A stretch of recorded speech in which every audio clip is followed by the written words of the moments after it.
Bonjour à tous et bienvenue sur Public Sénat. Avez-vous déjà entendu parler des néonicotinoïdes? Peut-être pas. Eh bien, ce sont des substances chimiques qui sont contenues dans certains pesticides. Elles auraient la particularité d'attaquer les insectes pollinisateurs et plus particulièrement d'attaquer leur système nerveux central, entraînant une forte mortalité chez ces insectes. Dans ce contexte, le groupe écologiste au Sénat a déposé une proposition de résolution pour demander au gouvernement d'intervenir auprès de l'Union européenne pour faire interdire tous les pesticides contenant ces substances. Alors la proposition de résolution n'a pas été adoptée ici au Sénat, mais les débats ont été très houleux. Je vous propose de revoir une séquence particulièrement. Joël Labbé, chef de file du groupe écologiste sur ce texte, a retiré sa cravate dans l'hémicycle. Il a enfreint le règlement pour dénoncer la manière dont se tenaient les débats. On découvre tout de suite la séquence dans l'hémicycle. L'ordre du jour appelle l'examen de la proposition de résolution relative à la préservation des insectes pollinisateurs, de l'environnement et de la santé et à un moratoire sur les pesticides de la famille des néonicotinoïdes. Présenté des néonicotinoïdes. En application de l'article 34.1 de la Constitution par M. Joël Labbé et plusieurs de ses collègues. C'est une demande du groupe écologiste. Dans le débat, la parole est à M. Joël Labbé du groupe écologiste, auteur de la proposition de résolution. Monsieur Labbé, vous avez la parole, mon cher collègue.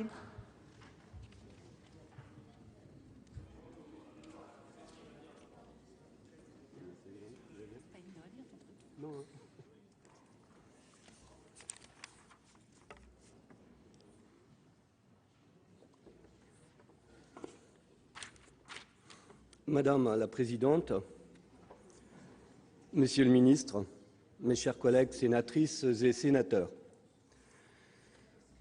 en préambule, je voudrais vous dire que mon propos d'aujourd'hui ne sera pas un discours de discussion générale. J'aime pas les discours. Mon souhait est qu'il puisse être perçu comme un manifeste pour le respect de la vie. Il s'adresse à vous en direct, mes chers collègues, puisque mon rôle, ma responsabilité, est de tout faire pour vous convaincre. Mais il ne s'adresse pas qu'à vous, il s'adresse à toutes les personnes concernées par le sujet qui nous réunit aujourd'hui.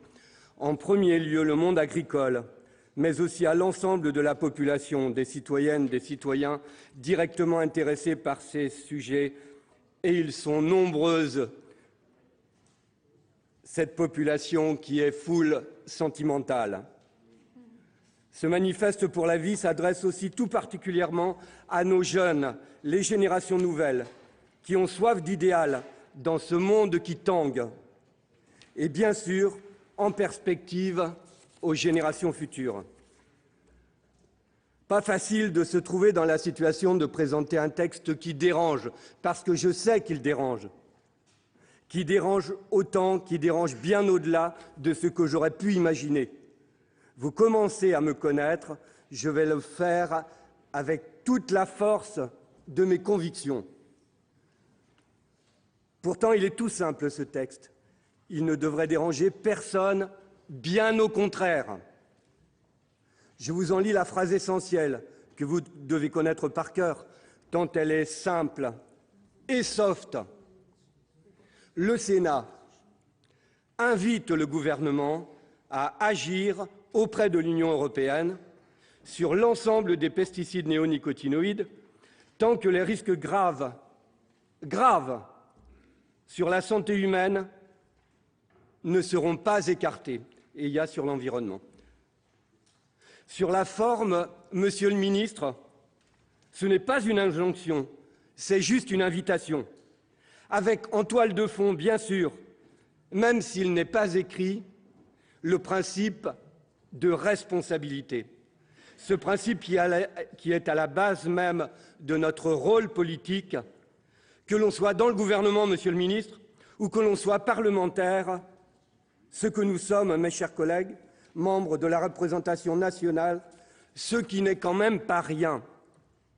Principe de responsabilité, il fallait en parler, sur un texte d'invitation au gouvernement de bien vouloir relayer nos préoccupations au regard de cette responsabilité auprès de l'Union européenne. Nos préoccupations qui répercutent les préoccupations d'une foule importante de nos populations. On appelle ça une résolution, ce n'est quand même pas une révolution. Bien que ce soit une toute petite révolution qui doit s'inscrire dans la logique de ce qu'Edgar Morin définit si joliment comme la nécessaire métamorphose sociétale. Avec derrière cela une part d'indignation, cette indignation à laquelle nous invite son complice Stéphane Hessel. Donc une simple résolution, une invitation. Je vous la relirai à la fin de mon propos. Alors, après ce nécessaire préambule, venons-en à ce texte. Je développerai mon propos en 5 parties. Je vous exposerai tout d'abord par quel cheminement j'en suis arrivé là, enfin ici. Ensuite, je vous exposerai les raisons scientifiques, agronomiques, environnementales et aussi économiques qui ont motivé cette résolution. L'aspect essentiel de la santé humaine sera abordé tout à l'heure lors de la prise de parole de ma collègue écologiste Aline Archimbaud. Aline, que tout le monde sait, très impliquée sur les sujets liés à la santé. Le point suivant évoquera les alternatives qui ne peuvent se limiter au seul fait de remplacer ces produits par des produits de substitution. L'agriculture doit faire sa transition en réintégrant les principes de l'agronomie, ce que vous appelez l'agroécologie, monsieur le ministre, qui ne peut porter ce nom en persistant dans l'utilisation des néonicotinoïdes. Puis, j'oserais aborder le spirituel. Question majeure. Oui, le spirituel. Ce n'est pas habituel en politique, et pourtant, ce n'est pas habituel, mais je vais le faire quand même en sénateur inhabituel, improbable, parfois imprévisible. Enfin, je vous parlerai de politique, notre unique raison d'être ici, la politique. Comment je vois la politique, comment je vis la politique, comment j'espère encore la politique. Une politique qui doit rimer avec éthique. Tout cela sans jamais oublier l'objectif à atteindre, les abominables criminels que sont les pesticides néonicotinoïdes. Oui, vous avez bien entendu, criminels. Je développerai et j'accuserai tout à l'heure. Alors, par quel chemin j'en suis arrivé là?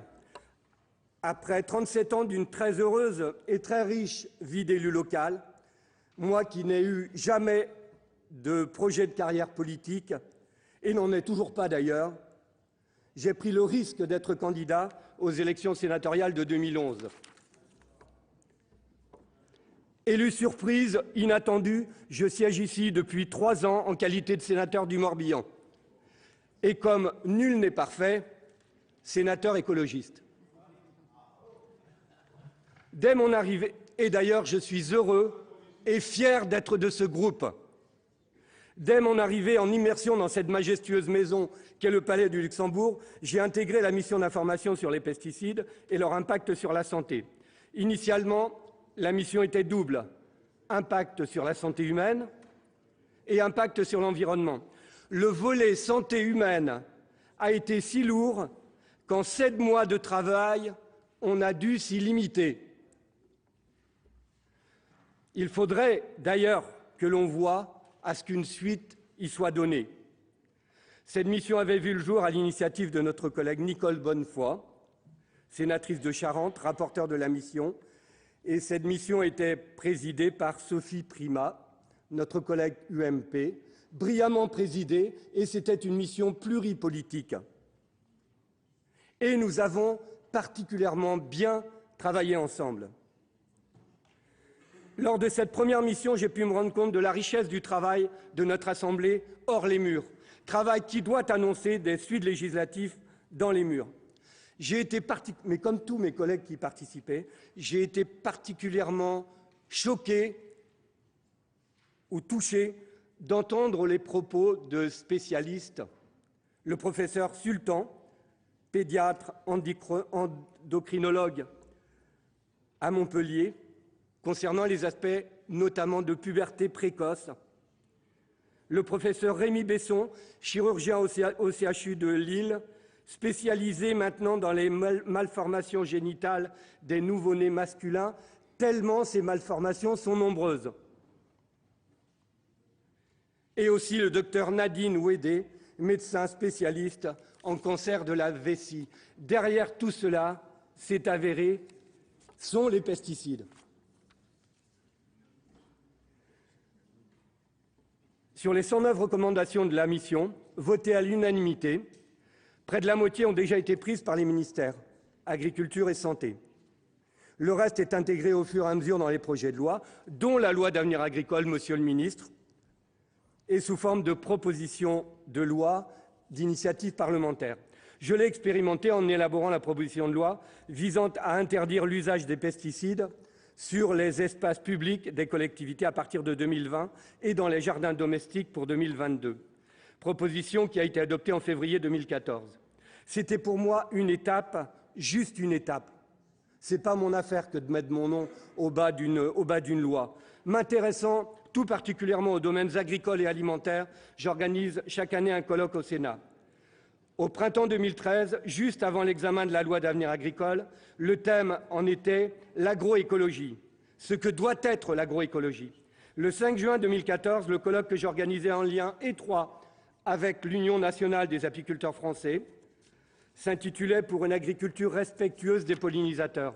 À cette occasion étaient réunis un certain nombre d'experts et de chercheurs internationaux, de professionnels de l'apiculture, d'acteurs associatifs et de parlementaires. Pour l'ensemble des intervenants, l'usage des néonicotinoïdes avait un impact avéré sur le déclin des colonies d'abeilles. Les preuves sont très claires. Nous sommes face à une menace qui pèse sur la productivité de notre milieu naturel et agricole. Il convient de planifier leur suppression à l'échelle mondiale. Je cite là le Britannique Dave Goulson, biologiste et apidologue de l'Université du Sussex. C'est suite à ce colloque que j'ai déposé la présente résolution au Sénat le 19 juin, conjointement avec le député de Dordogne, Germinal Perrault, rapporteur de la loi d'avenir agricole, déposé un texte identique, absolument identique à l'Assemblée. Quelques jours après ce dépôt étaient publiées les conclusions d'une méta-étude reprenant l'ensemble de la littérature scientifique sur 15 pays concernant le sujet des néonicotinoïdes. Cette étude transversale, la Task Force on Systemic Pesticides, visait à étudier les causes potentielles du déclin des insectes depuis les années 50. Ce travail gigantesque, mené par 29 chercheurs, dont Dave Goulson, et le Français Jean-Marc Bonmatin, chercheur en biophysique moléculaire au CNRS d'Orléans, a révélé un effondrement massif de certaines espèces d'insectes, bien au-delà des seuls pollinisateurs, à partir du début des années 90, qui commencent en Europe de l'Ouest, avant de s'étendre rapidement à l'Est et au Sud. En scientifiques indépendants, sans aucun a priori, ils ont découvert que l'effondrement de ces populations coïncide avec l'introduction des pesticides systémiques, persistants et neurotoxiques de la famille des néonicotinoïdes. L'étude démontre que ces néonicotinoïdes touchent aussi les oiseaux insectivores communs. Ils accumulent des doses importantes de ces produits à la toxicité extrêmement élevée. Ils ont aussi un impact sur les petits mammifères qui se retrouvent exposés de par leur proximité avec les cultures et aussi par l'ingestion de graines enrobées et de plantes traitées. Mais c'est aussi l'ensemble de la faune et de la microfaune du sol agricole qui est impacté. En première ligne sont affectés les vers de terre, exposés à des niveaux élevés via le sol et les plantes. Monsieur le ministre, vous le savez bien, vous qui leur avez rendu un vibrant hommage lors de la 3e conférence environnementale, celui que vous avez nommé votre camarade le ver de terre est un des plus grands marqueurs de la bonne santé des sols et de la biodiversité. Je vous cite, 3 tonnes de verre à l'hectare, ça vous remue 280 tonnes de terre. Pendant ce temps-là, vous n'avez pas besoin de labourer, ce qui est vrai. Alors, monsieur le ministre, l'étude montre qu'ils sont, ces vers de terre, en première ligne de cet empoisonnement généralisé. Bien sûr que quand on a des camarades, moi, mes camarades, je les appelle mes potes, mais quand on a de bons camarades, monsieur le ministre, ou de bons potes, on fait tout pour qu'ils ne soient pas empoisonnés. À propos du travail du sol, la taupe, qui a mauvaise réputation, la taupe, et pourtant, véritable mineur de fond des sols, elle joue, elle aussi, un rôle essentiel dans la vie des sols. Je n'ai rien lu à son sujet pour le moment, mais ce que je sais, c'est que les vers de terre constituent 80% de sa nourriture. Alors voilà, les taupes sont aussi forcément touchées. Tout ça, monsieur le ministre, ça nous donne le vertige, chers collègues. Le sol, la vie même du sol est mise à mal. Lors d'un colloque organisé à l'Assemblée nationale en fin d'année dernière, lors de la Journée mondiale des sols, on a pu se rendre compte combien les sols, à l'échelle mondiale, avaient perdu de leur fertilité. On parle de la qualité de l'eau qui va mal, on le sait, de la qualité de l'air qui va mal aussi, on le sait.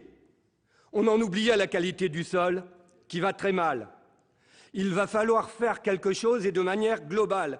Sinon, dans quel état allons-nous laisser cette terre pourtant nourricière qu'est le sol? Lors de cette journée, j'ai entendu cette superbe formule. La vie fait le sol et le sol fait la vie. Alors faisons en sorte que cesse le massacre. En cette année de conférence internationale, non, je ne vais pas avoir le temps, j'y viendrai après, pour la conférence internationale.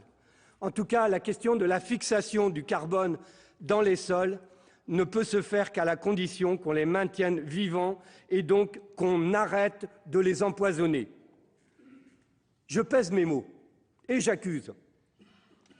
Enfin, s'il était encore besoin d'en rajouter sur ce plaidoyer à charge, dans l'eau, plusieurs espèces d'invertébrés aquatiques sont également touchées. Voilà pour ces études. On peut encore en commander des tonnes, monsieur le ministre. Mais dans quel but? Attendre? Attendre encore? Bien sûr, il serait difficile de croire que tout ça se passe silencieusement, sans aucun impact sur la santé. Aline Archambault en parlera tout à l'heure. L'aspect économique, en ces temps difficiles que traverse notre économie, on entend dire « Attention, l'environnement, les petites bêtes, les petites fleurs, c'est bien joli, mais il faut quand même nourrir les populations de la planète, penser à l'emploi. » C'est là le grand discours classique de ce qu'on appelle la profession. En particulier son grand maître, incontesté et incontournable, que certains appellent le ministre de l'Agriculture bis. Ça ne me plairait pas, monsieur le ministre. Et bien sûr, les firmes regroupées, je les nomme, peut-être qu'ils sont là, derrière l'UIPP, l'Union des industries pour la protection des plantes. Quelle protection des plantes, quelle protection des sols, quelle protection de la vie ils apportent. Or, la valeur économique de la pollinisation, puisqu'on parle économie, a été estimée à 153 milliards d'euros par an. La seule Europe affiche un déficit de 13,4 millions de colonies d'abeilles. En France comme en Allemagne, moins de 50% des colonies nécessaires à la pollinisation sont encore présentes. Quant à la valeur économique que représente la vie du sol agricole, celle-là qui fait sa fertilité renouvelable sans fin, si on la respecte, je n'en ai pas encore les chiffres, mais cette valeur est inestimable et à terme équivalente au poids économique de l'ensemble de l'agriculture mondiale. N'allez pas imaginer qu'on pourra nourrir la planète en 2050 en se passant du sol, ce serait une folie. À propos de ces valeurs, lors de mon intervention ici à la tribune, lorsque vous étiez au banc, monsieur le ministre, en fin d'année dernière, je vous avais fait une proposition cash, un peu à la volée, de faire mener une étude complète, chiffrée, écoutez bien, notez bien, chiffrée, mesurant précisément les coûts d'externalités négatives de l'agriculture productiviste et les bénéfices chiffrés en services rendus par les aménités apportées par les agricultures alternatives, notamment l'agriculture biologique, dont on parle beaucoup trop peu. Aujourd'hui, Monsieur le ministre, c'est solennellement que je vous le demande de cette tribune de mener cette étude afin que la population française puisse choisir, mais la population européenne aussi, puisse choisir et soutenir ce qu'elle souhaite comme agriculture et ainsi permettre la véritable transition tant attendue. Un mot sur le nouveau plan Écophyto. Le premier plan, même si on va trouver des petites choses, le premier plan, c'est une catastrophe. C'est un plan, un acte manqué. Alors, il y a des intentions derrière le second plan, mais si un premier signe comme celui d'aujourd'hui, on n'était pas capable de le donner, on serait dans le renoncement. Monsieur le ministre, mes chers collègues, je retiendrai la citation d'André Pochon, mise en avant dans le rapport Potier, alors, je vous invite à lire ce qu'il a écrit, monsieur André Pochon, un paysan, un vrai paysan. Comment se fait-il donc que l'agriculture dite moderne ait oublié à ce point les règles élémentaires de l'agronomie? Comment se fait-il qu'elle ait tourné le dos à une agriculture durable qui préserve l'avenir des hommes et de la terre sans sacrifier le présent? Tout est dit, il est tard, mais il n'est pas trop tard. Par contre, en 2025, il sera trop tard. Je vous l'avais annoncé, je vais prendre le temps, Madame la Présidente, j'en ai plus pour longtemps. Je vous l'avais annoncé que j'allais aborder le spirituel. À la fin du siècle dernier, il n'y a pas si longtemps, on citait encore souvent ce grand visionnaire qu'était André Malraux. Le 21e siècle sera spirituel ou ne sera pas. Je trouve qu'on le cite de moins en moins souvent. Ce siècle est déjà là, ce siècle a déjà 15 ans, et le spirituel tarde à venir. Je vous parle du spirituel, que l'on soit croyant, que l'on soit athée.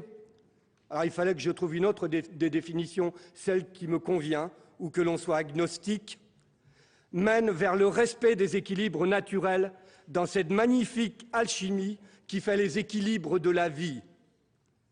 Enfin, toujours sur le spirituel lié à notre sujet, je citerai une autre belle pensée contemporaine, Hubert Reeves, que tout le monde connaît. Écoutez bien ça. L'homme est l'espèce la plus insensée.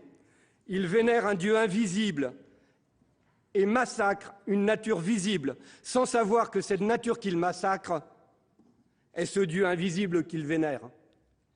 C'était pour le couplet spirituel. Maintenant, le politique, et pour en finir. Oui, et pour en finir. Non, on ne peut pas le terminer sans parler de politique. On ne réussira pas toutes ces... longtemps.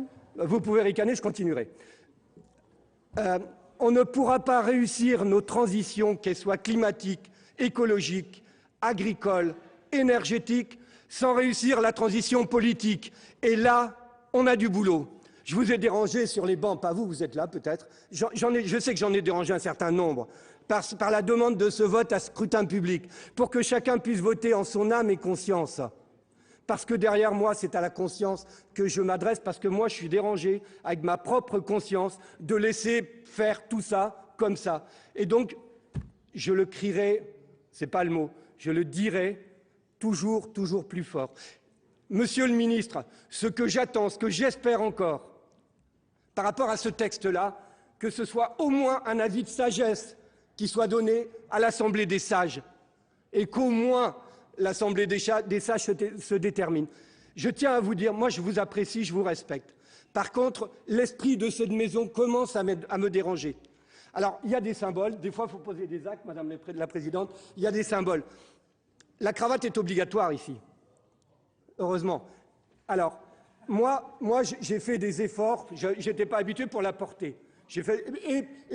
Tranquillement, ça fait partie du jeu. Maintenant, je ne suis plus dans l'esprit du Sénat qui règne actuellement. Et la cravate, je vais la tomber. Mon cher collègue, écoutez-moi, je vous laisse... Je tiens à vous le dire. Écoutez-moi, vous pouvez continuer un petit peu, c'est ça de moins qu'auront vos collègues pour parler, puisque c'est une niche et vous avez 2 heures. Si vous voulez continuer encore 3 minutes, je vous les laisse, ça sera ça de moins pour vos collègues. C'est à vous de prendre la décision. Non, je crois que c'est fait. Je tiens à ce qu'Aline Archimbaud puisse s'exprimer. Concluez, allez-y. Et ça va. Quant à vous, là, vous pouvez continuer de ricaner. Monsieur l'abbé, vos papiers.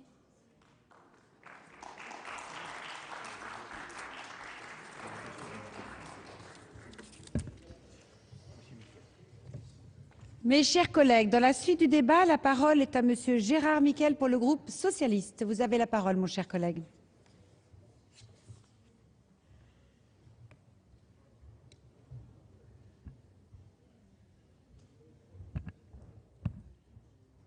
Merci Madame la Présidente, Monsieur le Ministre, mes chers collègues.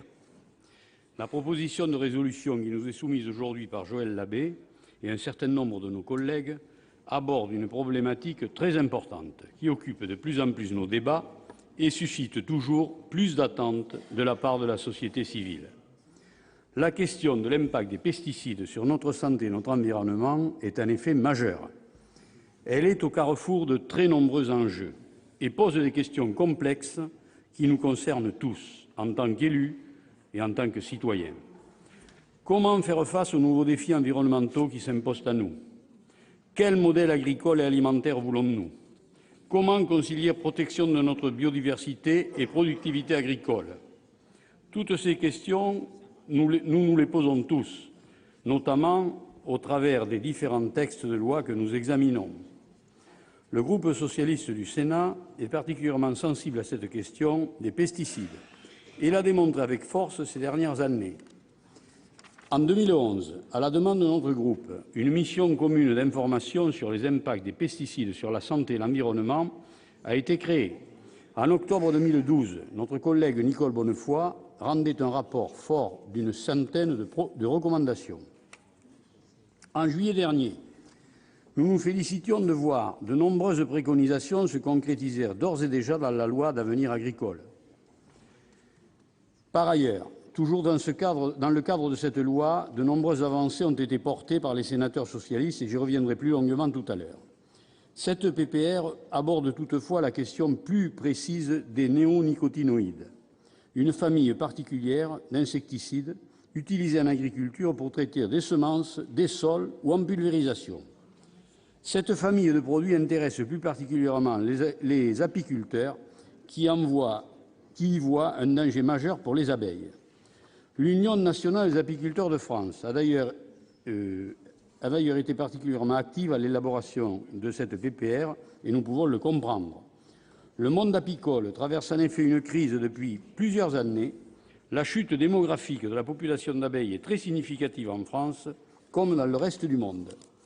Les pertes hivernales sont largement supérieures à la normale et le taux de mortalité des abeilles serait passé de 5% en 1995 à 40% aujourd'hui. La production de miel s'en trouve mécaniquement impactée et atteint des niveaux historiquement bas.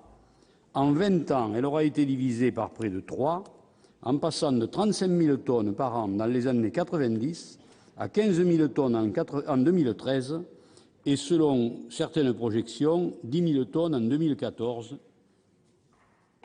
Les apiculteurs subissent de plein fouet cette crise structurelle et incriminent particulièrement les néonicotinoïdes comme cause majeure du déclin des abeilles en France. C'est pourquoi les auteurs de cette PPR demandent au gouvernement d'intervenir auprès de l'Union européenne pour, je cite, « une interdiction de toutes les utilisations de ces substances néonicotinoïdes tant que les risques graves pour la santé humaine, animale et l'environnement ne seront pas écartés ».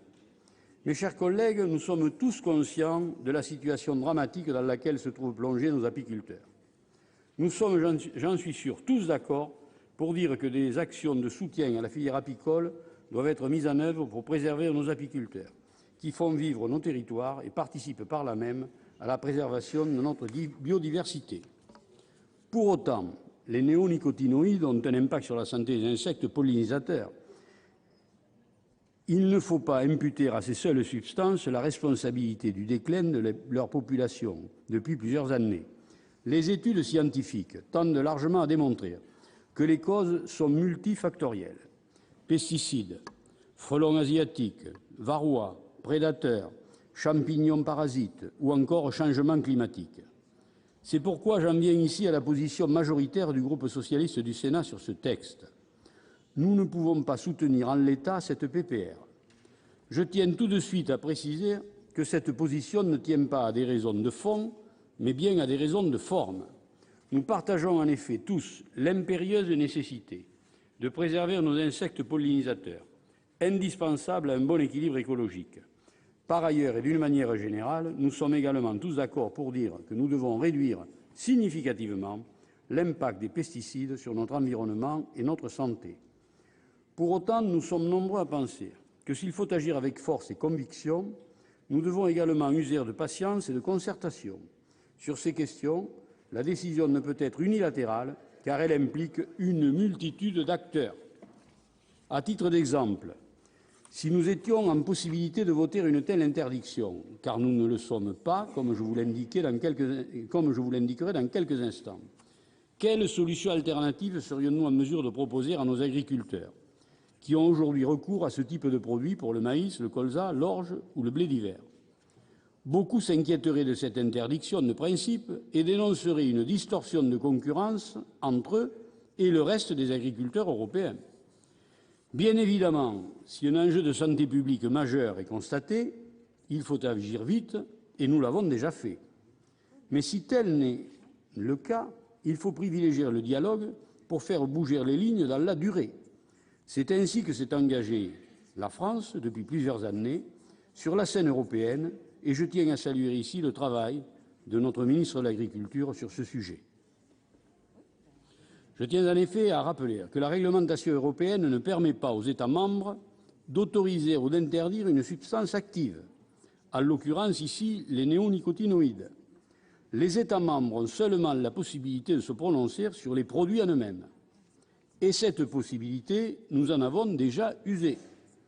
Dès juin 2012, les auteurs de la PPR l'admettent, la France a été en première ligne sur ce sujet en interdisant tout d'abord au niveau national le Cruiser OSR, puis en initiant au niveau européen une procédure visant à interdire les semis de colza traités par enrobage au thiaméthoxam. En mai 2013, la réglementation européenne a encadré l'utilisation des néonicotinoïdes avec le soutien actif de la France. La Commission européenne en a restreint l'utilisation de 3 des 5 substances actives de cette famille de pesticides du fait de leur nocivité sur la population d'abeilles. Cette mesure est entrée en vigueur le 1er décembre 2013 et une révision de leur dangerosité doit avoir lieu dans les 2 ans. Concernant les 2 substances actives toujours autorisées, du fait d'une dangerosité bien moindre sur les insectes pollinisateurs, une réévaluation de leurs risques pour les abeilles sera conduite dans le cadre du réexamen général de l'approbation de ces substances au niveau européen. Je crois savoir que M. le ministre s'engagera pour que cette réévaluation se fasse vite et nous nous en félicitons. Par ailleurs, l'Autorité européenne de sécurité alimentaire a proposé en juin 2013 un cadre révisé de l'évaluation du risque des phytosanitaires. Ce cadre prend en compte de manière plus large le risque pour les abeilles domestiques et certains pollinisateurs sauvages. Comme M. le ministre nous le confirmera certainement, les autorités françaises participent activement aux travaux sur ces nouvelles lignes directrices. La France est donc clairement engagée au niveau européen sur la question des pesticides. Le dialogue est parfois difficile sur ce sujet. Le ministre pourra nous le confirmer. Il faut donc éviter d'envoyer des signaux radicaux qui pourraient être contre-productifs, notamment vis-à-vis de nos partenaires européens. En outre, conformément à l'engagement du président de la République, il faut cesser de surtransposer des directives européennes. Nous sommes nombreux sur tous les bancs de cette Assemblée à partager ce constat. Le monde agricole y est également particulièrement attentif. Parallèlement, au niveau national, une démarche globale du ministre de l'Agriculture a été engagée pour encadrer davantage les produits phytosanitaires et protéger les insectes pollinisateurs. Le plan de développement durable de l'apiculture, lancé le 8 février 2013, vise à diminuer la mortalité des abeilles, soutenir la recherche dans le domaine apicole, structurer le développement du cheptel français et encourager l'installation et organiser la filière. Le plan Éco-Phyto, qui vise la réduction de l'usage des pesticides d'ici à 2018, sera également révisé et adapté dans le courant de l'année 2015. Dans le cadre de la loi d'avenir agricole, des avancées significatives ont été votées en matière d'encadrement de l'utilisation des pesticides et de promotion d'une agriculture plus durable. Je commencerai ici par l'une des plus emblématiques, à savoir le transfert de la compétence de délivrance des autorisations de mise sur le marché de produits phytosanitaires, des matières fertilisantes et des adjuvants à l'ANSES, pour plus d'efficacité et d'objectivité.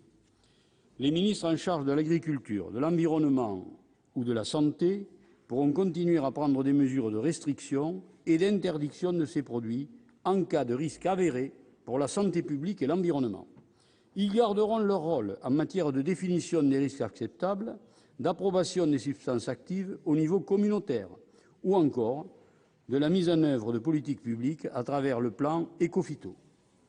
Par ailleurs, un comité de suivi des autorisations de mise sur le marché est créé au sein de l'ANSES.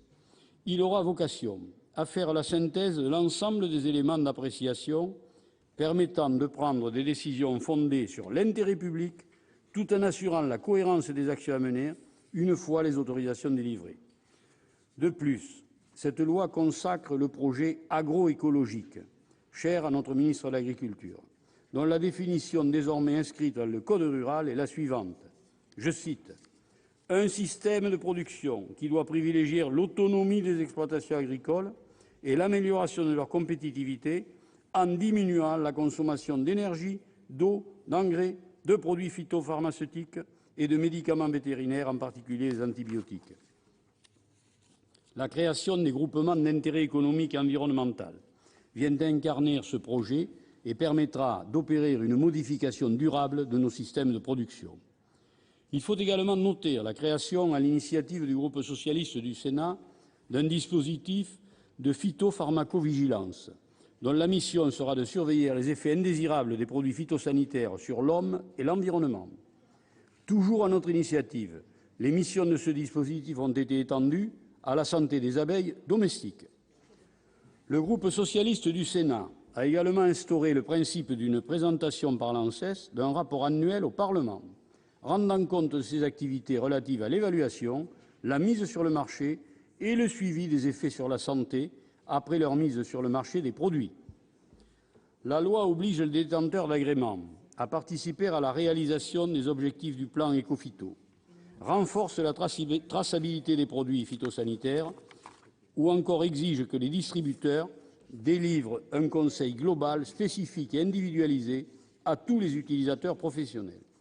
Finalement, notre groupe a interdit l'usage de substances dangereuses pour la santé ou l'environnement dans les aires d'alimentation des captages d'eau potable. Des dispositions de protection ont également été prises à proximité d'établissements recevant des publics sensibles, hôpitaux, maisons de santé.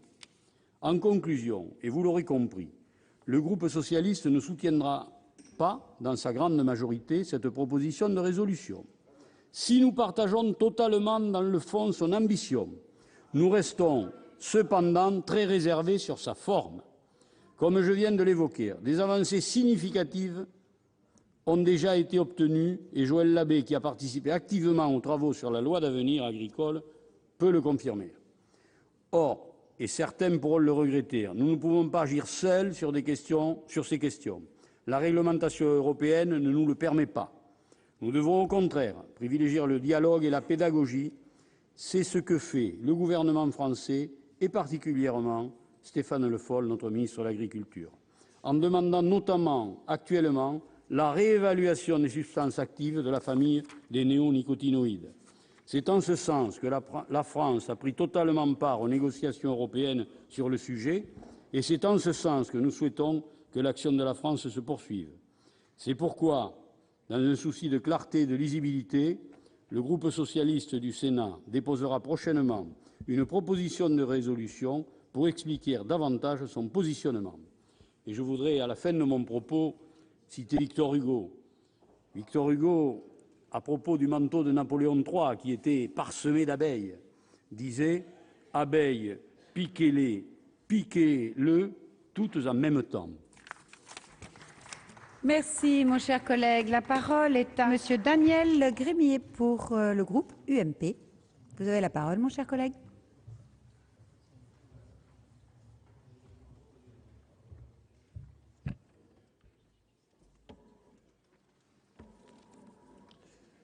Madame la Présidente, Monsieur le Ministre, chers collègues, je voudrais dire d'entrée à notre collègue Joël Labbé que son texte, sa proposition ne nous dérange pas. Pour ma part, notre part, je ne voudrais pas accuser. Je voudrais tout simplement qu'ensemble, on réfléchisse aux vraies questions. Les vraies questions, c'est que l'agriculture française est confrontée depuis longtemps à des enjeux qui ne cesse de complexifier son activité, fournir une production agricole de qualité, répondre aux attentes des consommateurs et du marché, limiter les impacts sur l'environnement. L'agriculture française ne cesse de s'adapter pour répondre aux enjeux écologiques. Elle ne peut assumer seule le poids de mesures qui, au demeurant, relèvent parfois de l'expérimentation. En effet, cette proposition de résolution semble relever d'une utilisation excessive du principe de précaution. Cette proposition de résolution n'est fondée sur aucune nouvelle étude scientifique pouvant remettre en cause cette technique de protection à travers les insecticides des semences apportées au moment de ces cultures. Quel avantage présentent ces molécules pour l'environnement et l'utilisateur? Les seuls produits autorisés aujourd'hui en grande culture, issus de ces familles de molécules, sont essentiellement utilisés dans les productions, on l'a dit, de betteraves, de céréales, de protéagineux, de maïs, laitue, chicorée. Et bien sûr, ces molécules qui ont l'avantage d'apporter une réponse non pas curative, mais préventive, j'y reviendrai, soit une solution en termes d'impact environnemental bien meilleure. Aujourd'hui, en termes d'impact, c'est 30% des surfaces de céréales d'hiver, c'est 15% des surfaces de colza qui sont protégées aujourd'hui sur notre territoire. L'intérêt technique, là encore, quand on voit les évolutions, avant, on traitait systématiquement l'ensemble des surfaces, 1 hectare, 10 000 mètres carrés. Aujourd'hui, on traite 50 mètres carrés. Pourquoi? Parce qu'aujourd'hui, on enrobe uniquement la graine. On est passé d'un dosage de plus de 600 grammes à l'hectare à 60 grammes. Donc, ces nouvelles techniques qui ont permis effectivement de faire ces progrès considérables, d'améliorer effectivement l'impact environnemental tout en apportant la garantie alimentaire. La deuxième partie de mon propos, c'est aujourd'hui, cette proposition n'est pas fondée parce qu'on n'a pas de travaux scientifiques qui nous apportent effectivement une thèse qui nous permette de décider tel que vous le proposez dans votre projet de résolution. Aujourd'hui, nous avons besoin effectivement d'aller plus loin dans la connaissance et surtout nous avons une nécessité absolue de ne pas placer l'agriculture française et européenne, mais surtout française, dans des situations de distorsion, à savoir de vivre avec des interdits chez nous et d'avoir ensuite des produits qui sont importés, qui ne suivent pas les mêmes règles du jeu.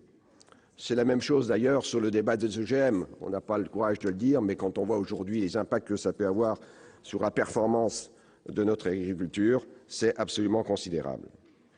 D'autre part, aujourd'hui, la Commission européenne a pris des décisions. Ces décisions, c'est une suspension provisoire pour seulement 3 molécules. Et ce projet de résolution va vraiment à l'encontre de ces décisions européennes qui ont été prises au niveau de l'autorité européenne de sécurité des aliments. D'autre part, cette proposition se fonde sur un certain nombre d'erreurs manifestes pour justifier cette demande d'interdiction. On propose, et vous dites tout simplement que le Parlement néerlandais a décidé de l'interdire. Bien non. Le gouvernement néerlandais ne l'a pas interdit puisqu'il l'a rejeté, car effectivement, comme on est en train de débattre à cet instant, il l'a rejeté parce qu'il n'y avait aucun élément scientifique nouveau qui permettait de le décider. Ce que je voudrais aussi évoquer, c'est des rapports. Les rapports qui sont publiés, que ce soit par l'Agence française de sécurité sanitaire des aliments, l'AFSA, qui a fait un certain nombre de travaux qui permettent aujourd'hui d'avoir une meilleure connaissance de la mortalité des abeilles. Sur ce qui a été évoqué tout à l'heure par ma collègue, sur le projet européen cofinancé par l'Union européenne sur la surveillance épidémiologique de la mortalité des colonies d'abeilles domestiques. Et là encore, tous ces travaux aujourd'hui démontrent que la mortalité des abeilles est essentiellement due à d'autres facteurs que celui que vous évoquez. D'autre part, les constats que nous avons aujourd'hui, à travers une association, l'étude Colosse, qui provient d'une association à but non lucratif de recherche sur les abeilles, composée de plus de 360 scientifiques professionnels à travers 60 pays du monde, démontre effectivement que le taux de mortalité qui était avant à 37% des colonies est passé à 9% l'an passé. Et qu'aujourd'hui, c'est le varroa qui est l'élément le plus destructeur qui, aujourd'hui, affecte nos colonies d'abeilles. D'ailleurs, l'avis de l'Agence nationale de sécurité sanitaire de l'alimentation va dans le même sens. L'impact économique est énorme pour notre industrie agricole, puisque l'impact, c'est 4,5 milliards d'euros de pertes au niveau de l'économie européenne, c'est 50 000 emplois, c'est 20% de la récolte, si on prend l'exemple du pommier, en moins, c'est 260 millions d'euros en moins sur l'activité de l'arboriculture. Je voudrais dire tout simplement, en concluant mon propos, effectivement, l'abeille est un élément essentiel de la vie et qu'il vaut mieux aujourd'hui prendre un certain nombre de décisions, de certitudes. Et les actions que nous conduisons en France sur Ecophyto en font partie. Et, Monsieur le Ministre, sur les décisions en matière d'agroécologie, là encore, on pourrait aller bien plus loin. Le paysan des Vosges qui vous parle sait qu'aujourd'hui, en 2015, nous avons bien moins de terres labourées qu'il y ait en 1900. Aujourd'hui, on a 60% de moins de terres labourées qu'il y a un siècle. Et effectivement, ce que je veux dire par là, la rotation est un élément essentiel pour la sécurité sanitaire et améliorer la diminution des insecticides. Je termine, dernier élément, le plan protéines permettra aussi de le faire. Et je voulais dire tout simplement, en concluant, pour toutes ces raisons, je m'oppose à cette résolution et j'en appelle au principe de précaution appliqué à la survie de notre agriculture. Je ne suis pas favorable au moratoire, mais favorable à un travail approfondi de recherche sur l'impact des néonicotinoïdes sur l'environnement au sens large. Nous nous sommes munis d'agences de recherche, servons-nous-en, des chiffres sur la base desquels nous pourrons alors inventer l'agriculture de demain à travers une démarche responsable envers notre agriculture et notre écosystème. Notre groupe votera majoritairement contre cette proposition de résolution. Merci. Merci, mon cher collègue. La parole est maintenant à Monsieur Stéphane Le Foll. Mais oui, Monsieur le ministre, c'est à vous. Ministre de l'Agriculture, de l'Agroalimentaire et de la Forêt et porte-parole du gouvernement. Je vous en prie.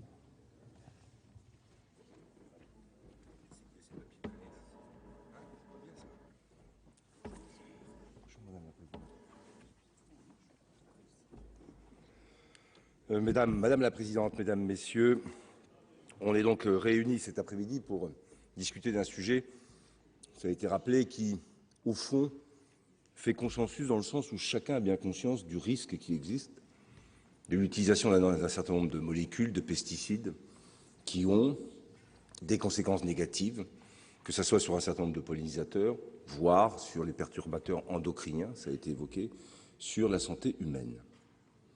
À partir de là, le débat y porte, après le discours de Joël Labbé, enflammé, qui a marqué sa sensibilité très forte sur ce sujet, et qui en a tiré une conclusion au travers de cette PPL, c'était l'interdiction des néonicotinoïdes, en tout cas inviter le gouvernement à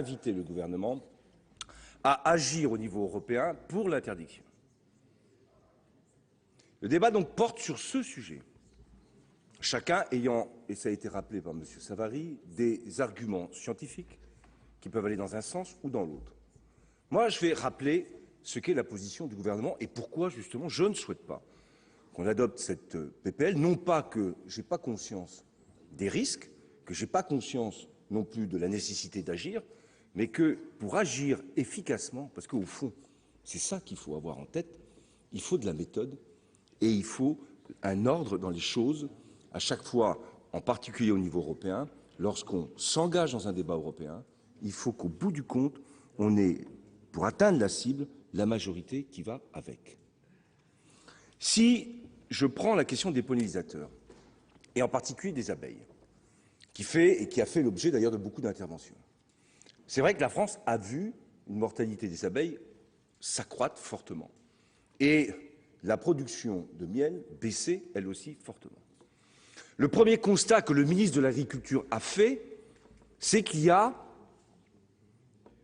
des sources multifactorielles de cette mortalité, dans lesquelles il y a les pesticides.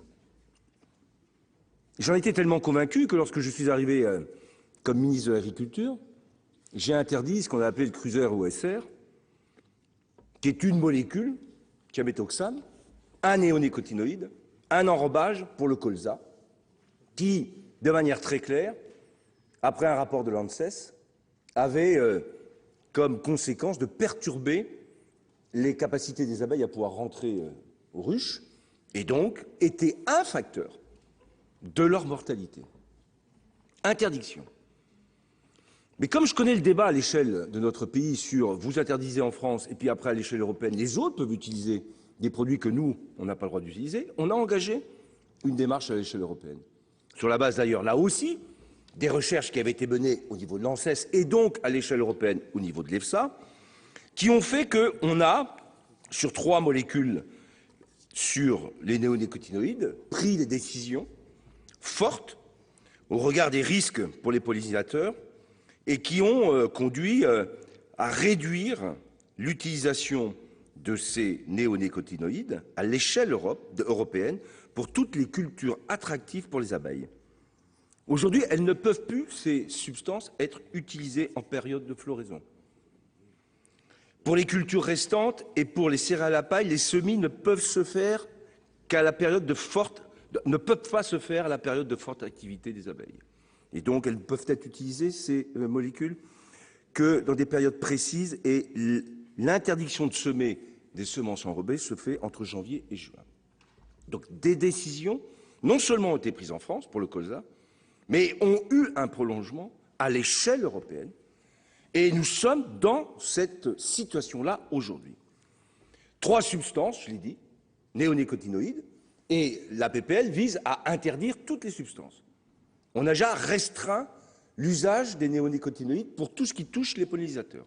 C'est la législation européenne actuelle. Ce n'est pas quelque chose qu'on a à faire, c'est fait. C'est fait. Reste l'ensemble des néonicotinoïdes, ce que vous proposez, à la fois pour des raisons liées aux pollinisateurs, je l'ai dit, puis aussi, ça a été évoqué, pour ce qu'on appelle les perturbateurs endocriniens et les risques pour la santé humaine.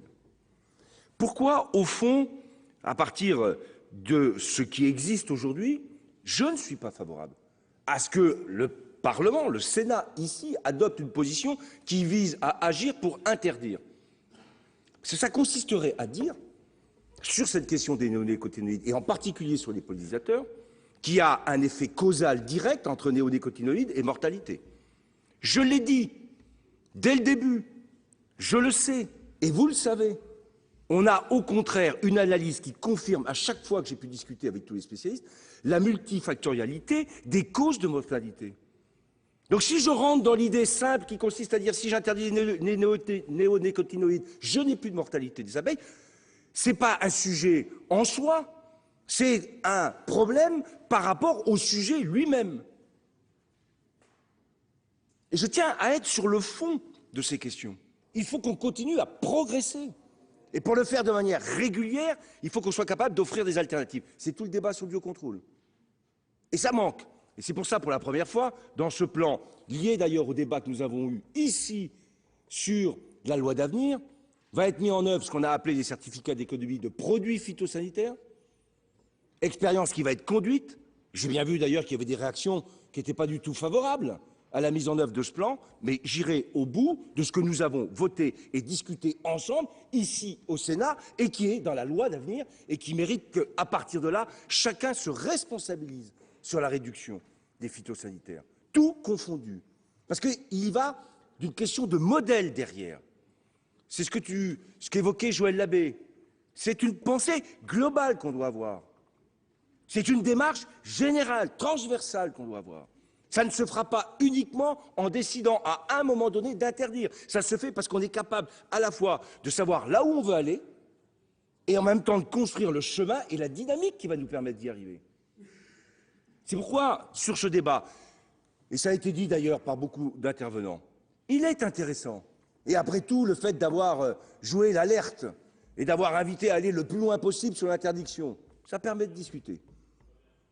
Ça permet de montrer qu'au Sénat, on se préoccupe de ces sujets. J'ai bien entendu tous les sénateurs d'ailleurs. Personne n'a dit non, c'est pas un sujet. Personne n'a dit oh, mais tout ça, ça sert à rien. Personne n'a dit caricature. Donc personne ne doit caricaturer le débat. Et ce que je dis, et pourquoi le gouvernement n'est pas favorable à l'adoption de cette PPL, c'est parce que justement, parce qu'on ne doit pas caricaturer le débat, parce qu'on veut réussir l'objectif de réduction des phytosanitaires et de l'utilisation et du recours aux néonicotinoïdes, qu'il faut qu'on soit en capacité collectivement de mener ces débats à la fois en assurant les transitions nécessaires et à l'échelle européenne en menant les débats de telle manière qu'on soit dans la capacité d'emmener avec nous une majorité de pays européens. Parce que ce n'est pas simplement réussir en France un projet sur l'agroécologie, même si ça fait partie des objectifs qu'on s'est fixés. Et la France va être leader dans ce domaine. Mais c'est aussi faire en sorte qu'à l'échelle d'un continent comme celui de l'Europe, on soit capable de faire évoluer l'agriculture vers une agriculture durable. C'est quand même ça. Qu'on soit capable aussi de favoriser la pollinisation et les pollinisateurs, d'utiliser et de produire du miel. C'est ça les objectifs. La France doit être leader. Pour qu'elle soit leader, il faut qu'elle soit totalement, pleinement crédible dans ce qu'elle demande, dans ce qu'elle fait à l'échelle européenne. Et c'est pourquoi, comme ça a été évoqué par certaines interventions, je ne souhaite pas et je ne suis pas favorable à cette PPL, non pas par l'esprit qui est la sienne, ou cette idée qui consisterait à vouloir agir pour l'interdiction, mais parce que dans le moment où nous sommes, dans les engagements que nous avons pris à l'échelle européenne, eh bien, il faut le temps nécessaire à organiser, à mettre en œuvre, à assurer la réussite au bout du compte de ce que nous souhaitons tous. C'est une agriculture qui soit productive et compétitive. Je crois que personne n'en discute et tous les débats qu'on a eus sur la loi de l'avenir l'ont montré, et qu'en même temps, elle soit durable. Durable dans sa soutenabilité à long et moyen terme, mais durable parce que aussi l'agriculture est regardée par tous nos concitoyens, et c'est parce que les agriculteurs sont des citoyens et qu'ils ont parfaitement conscience des enjeux qu'aujourd'hui on doit faire le pari de la réussite collective. Merci. Merci, Monsieur le Ministre. Nous allons procéder au vote sur la proposition de résolution. La conférence des présidents a décidé que les interventions des orateurs valaient explication de vote. J'ai été saisi d'une demande de scrutin public par le groupe écologiste sur cette proposition de résolution. Il va donc être procédé au scrutin public dans les conditions fixées par l'article 56 du règlement. Le scrutin sera ouvert dans quelques instants. Bien, mes chers collègues, voici le résultat du scrutin numéro 92 sur la proposition de résolution. Nombre de votants, 337. Nombre de suffrages exprimés, 312. Pour l'adoption, 64. Contre, 248. Le Sénat n'a pas adopté.